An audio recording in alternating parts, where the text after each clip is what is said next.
Sobat Karantina, bertemu lagi dengan Lumpia Basah, podcastnya Balai Karantina Pertanian Kelas 1 Semarang. Baru-baru ini, tim dari Karantina Semarang telah menggagalkan penyelundupan 23 buah paruh enggang gading, burung enggang gading dari Pangkalan Bun, Kalimantan Tengah. Saat ini kita didatangi oleh narasumber dari ahlinya rangkong Indonesia. Beliau adalah Bapak Yok Hadi Prakasa.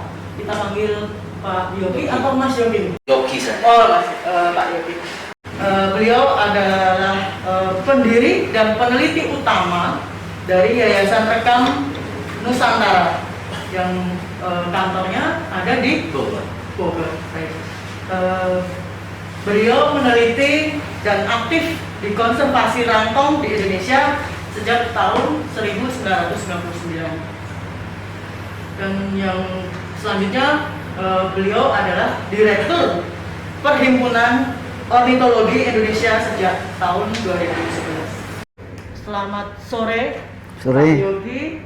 Selamat datang di BKP Semarang. Ya, terima kasih. Selamat datang di podcast kami Lumpia Basah. Layar unik media perkarantinaan asyik bareng Karantina Semarang Hebat. Mohon izin Pak Yogi, selamat datang.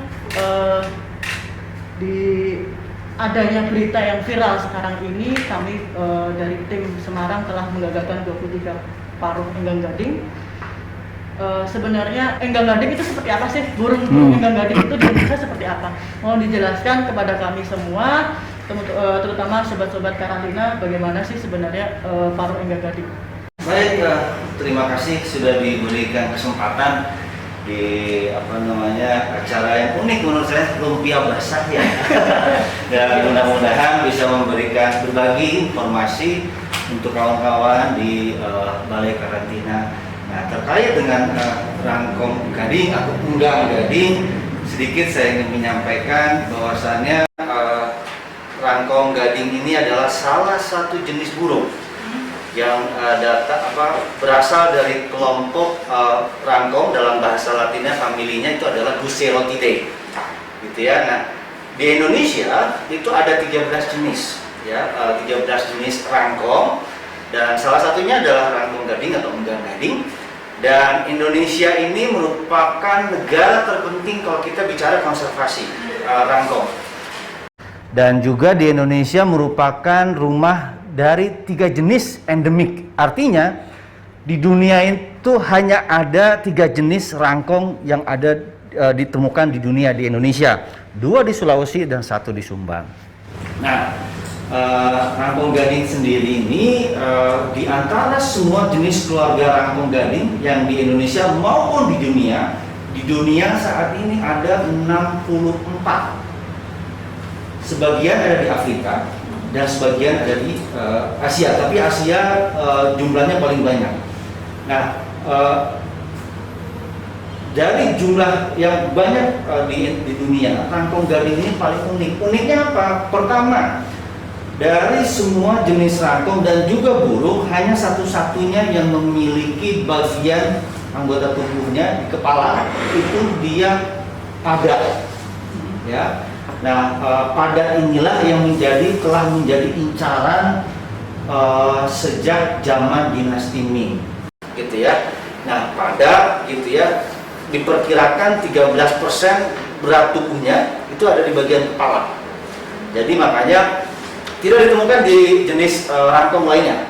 Karena rangkong lainnya, meskipun contohnya enggang cula, dia punya besar ya di bagian kepalanya, disebut balun dalam bahasa Indonesia, dalam bahasa Inggrisnya kas. Itu adalah bagian anggota kepala, bagian anggota dari kepala yang ada berupa tonjolan semacam tanduk gitu ya. Kalau untuk jenis lainnya itu dia bolong, opong, tidak untuk rangkong gading, dan dia padat. Nah, akibat itulah yang akhirnya sudah banyak diburu karena keindahan warna dari gradasi orange sampai kuning kemerahan begitu ya. Itu, dan panjangnya saya sendiri waktu pertama mengetahuinya terkaget-kaget. Ternyata itu bisa mendekati hampir 2 meter dari ujung paruh sampai ke ujung ekor. Jadi cukup besar dan bentang sayap burung gede banget berarti. besar sekali, gede banget. Dan apa namanya juga mereka hidup berpasangan atau monogami. Artinya nanti ketika betina atau jantannya salah satu meninggal, itu dia tidak akan berpasangan lagi. Dan artinya juga dia sangat ketergantungan, ya. Itu dan kemudian selain bentuk paruhnya yang menarik, gaya hidupnya sama seperti rangkong lainnya. Ini rangkong gading ini dia bersarang di pohon berlubang, ya. Jadi lubangnya ini terbentuk secara alami. Oh, bukan dia yang buat? Dia semua jenis rangkong itu tidak bisa membuat lubang sarang. Saya kira seperti pelatuk. Betul.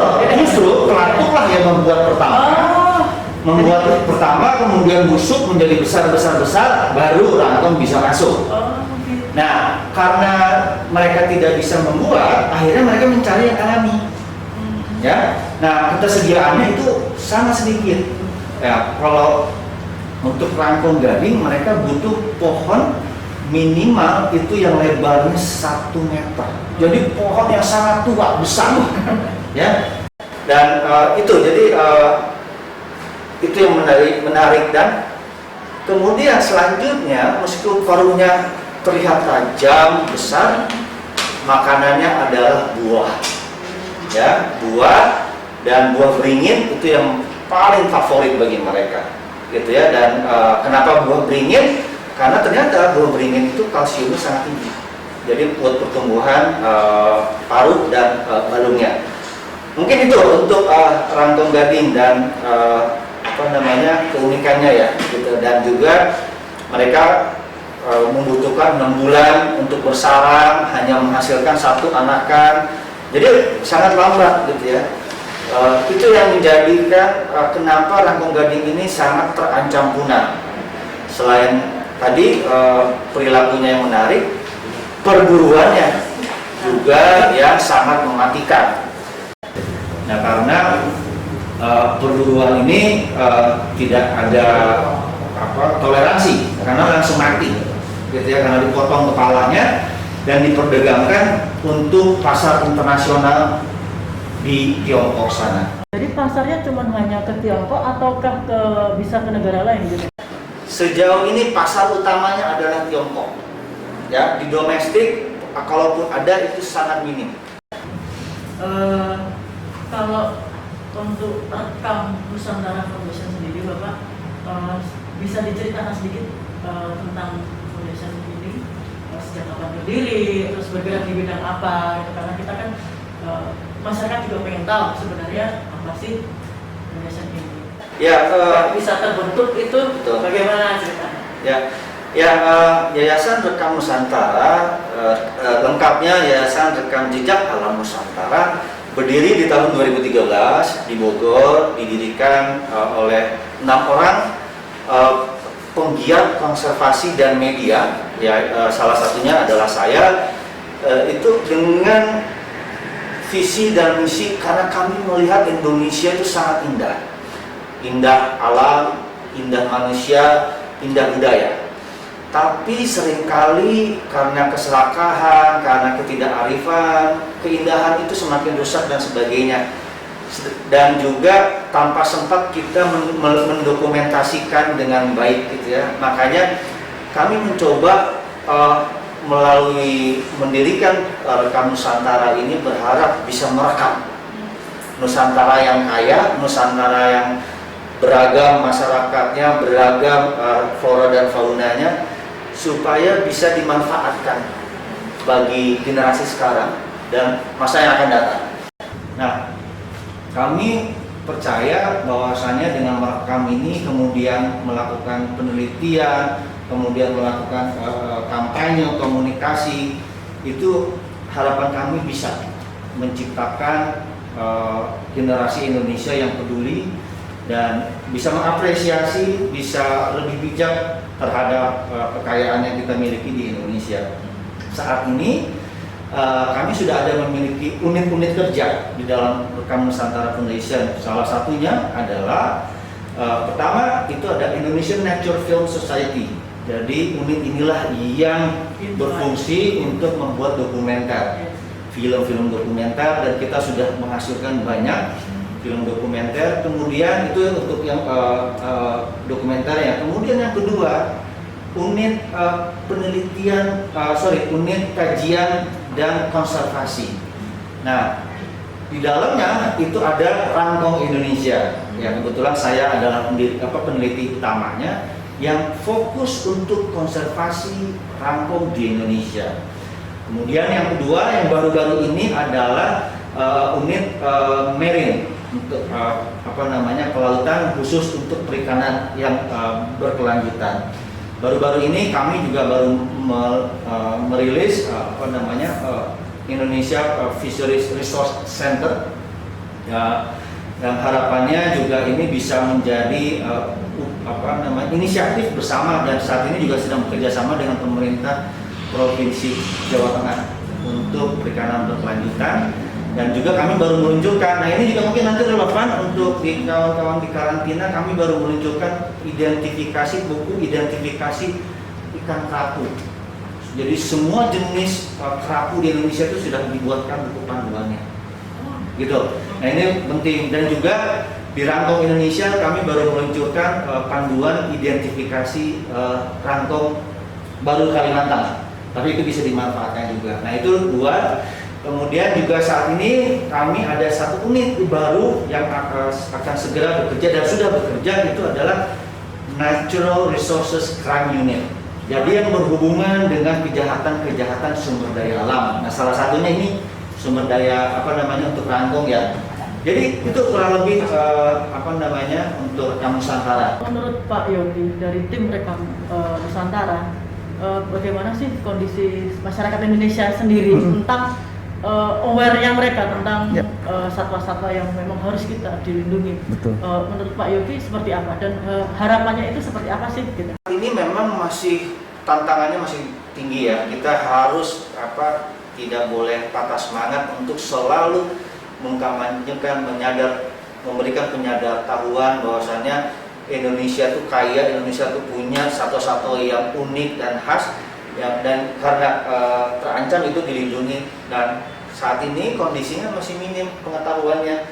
Jadi itu adalah tugas kita bersama sebetulnya, tapi kami juga direkam akan terus berupaya untuk memberikan peningkatan penyadaran ini melalui konten-konten yang menarik gitu ya, melalui film, kemudian sosial media dan sebagainya gitu. Jadi itu kondisinya saat ini masih minim memang, dan contohnya gini, seringkali banyak pertokoan atau juga bahkan sekolah menggunakan gambar-gambar yang binatang yang tidak ada di Indonesia malah. Ya itu paling sederhananya. Jadi itu memang kita harus mengenalkan betul. Bahkan rangkong gading sendiri pun kalau di Jawa apaan itu disangkanya adalah jenis rangkong dari mana, ternyata itu asli Indonesia. Itu. Jadi itu kondisinya, dan itu tapi kita berharap pasti bisa. Harapannya nanti masyarakat Indonesia bisa lebih sadar, lebih aware, dan mulai mengapresiasi dan ikut ambil dalam pelestarian ini. Pelestarian di sini bukan hanya perlindungan, tapi pemanfaatan. Pemanfaatan di sini yang lestari. Artinya ketika generasi sekarang dimanfaatkan, juga generasi 10-100 tahun generasi yang akan datang juga bisa menerima manfaatnya. Seperti itu. Itulah kenapa kita sebenarnya kalau untuk burung rangkong sendiri, kalau kita nggak ke kebun binatang pun nggak akan bisa melihat di alam liar kan Pak? Betul. Gitu. Jadi aware masyarakat kita Indonesia sendiri tentang satwa juga masih sangat minim. Mungkin sosialisasi kita baru bisa mulai dari visual, dari media sosial, elektronik. Itulah usaha kita bersama ya. Kedepannya apa yang ingin dilakukan dari Rekam Nusantara dengan Balai Karantina Semarang ataupun dari instansi terkait Pak? Ya, kami akan terus menjadi mitra untuk semua pihak terkait konservasi sumber daya alam dan juga terkait kebudayaan dan masyarakat. Kami akan menjadi mitra, kami akan memberikan dukungan yang kami bisa gitu ya, bantuan teknis berupa bantuan ahli untuk identifikasi atau misalkan pelatihan dan sebagainya. Kami sangat welcome dan semampu kami akan membantu itu, dan kami memposisikannya sebagai mitra. Bahwasannya tadi spiritnya adalah Indonesia ini tidak bisa maju hanya oleh 1-2 orang atau 1-2 kelompok. Kita harus bekerja sama, dan ini adalah awalan yang sangat konstruktif menurut saya. Kita bisa bekerja sama, dan menariknya karena kami sendiri sudah memulai di tingkat provinsi Jawa Tengah dengan isu-isu kelautan, perikanan. Mudah-mudahan ini bisa menjadi pelengkap ya dengan karantina, nanti mungkin dengan aspek-aspek yang lain. Jadi Jawa Tengah ini juga mungkin bisa menjadi center of excellence ketika bicara konservasi, karantina, konservasi alam dan sebagainya. Semoga, amin, amin. Amin.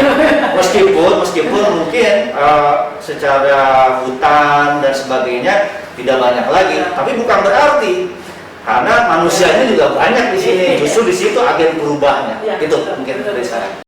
Terima kasih banyak Pak Yogi atas waktunya. Semoga kemitraan ini kita terus berlanjut. Amin. Terus mohon kerjasamanya ke depan kita bisa bersama melindungi negeri. Amin. Itu prinsip kami dari Karantina Ya. Muda. Terima kasih guys. Demikian tadi sedikit wawancara kita, perbincangan kita dengan Pak Yogi dari Rekam Nusantara Foundation. Terima kasih. Semoga bermanfaat. Bye. Karantina pertanian Bersama.